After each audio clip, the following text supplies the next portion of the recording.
So in my opinion, with newer versions of Android, the ability to actually tweak the custom quick settings menu is thoroughly underused. But this app right here, Caffeinate, is just an awesome example of how you can use it.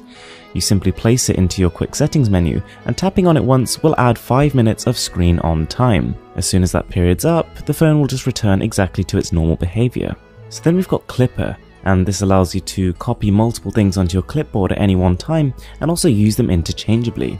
So every time you copy a piece of text with the app installed, it'll pull up a little bubble with a paperclip icon, and then when you tap on those, it opens up the thing you've copied. You can then add to it, edit it, move it around, minimize it, and the main benefit here, as well as it storing all your previous clipboard entries, means you can switch between them much faster. Now number 3 is called Quick Control Panel, and it doesn't really let you do anything that you couldn't do already, but what it does do is make those things more convenient.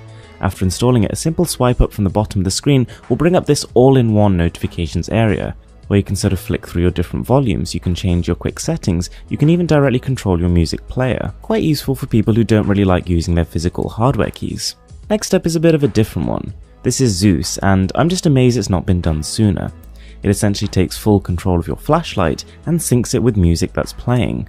There's different settings such as responding to claps, responding to music, responding to drum beats, and it's all interchangeable. It actually basically creates a mini rave just using your smartphone, and as far as I'm aware, this technology doesn't really exist anywhere else, even though it's fairly basic at its core. Next up, we've got Flat UI, and ironically enough, probably the biggest selling point of it is that it doesn't try to be different at all. It's a skin for Super widgets, and it basically extends Google's material design language to a ton more different options. So all the widgets on here are nothing that Google originally offers, but they look and feel exactly like you'd expect them to. So they fit perfectly with any material design setup, and they're genuinely quite useful. Oh, just by the way, for those of you who were asking earlier, the smartphone I'm using is the Google Pixel XL, and it's got an extreme skins on it. I'll leave links to both in the description. Next up, we've got Navbar apps, and if the name didn't already give it away, it allows you to take full control of your navigation bar.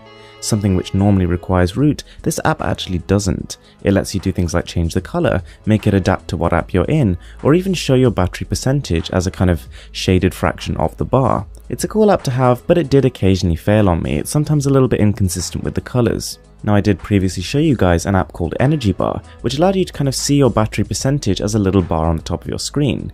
But this one, Powerline, takes it a step further. Not only can you now see your battery life, but you can also see a ton of different settings such as battery temperature, CPU usage, available storage on your phone. And the way it's displayed honestly just doesn't get in the way of anything. You can place these bars on the top, the side, the bottom of your phone, and they overlay across any app, so without really taking up much space, they tell you a lot of information. So next up we've got Doze, and whilst from the face of it might look like an alarm clock app, it's kind of the opposite. This thing helps you fall asleep. It's got a whole library of built-in tunes which you can stream an unlimited amount of, everything from white noise to classical music, and you can even set a timer on how long you want it to play. And the music files themselves are really high quality. As to whether or not it works, I'll leave that up to you, but I found it pretty useful.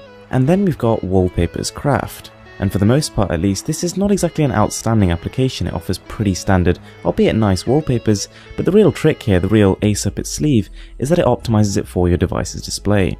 So when you boot it up for the first time, it'll detect your resolution and optimize each wallpaper so that it fits exactly. Gives them a really nice sharp look. So guys, there we have it. Those were my best Android applications of December 2016. I really hope you enjoyed the video. This list took me ages to put together, and if you did, be sure to smash that subscribe button. I'm Mr. Who's the Boss, and I'm signing out.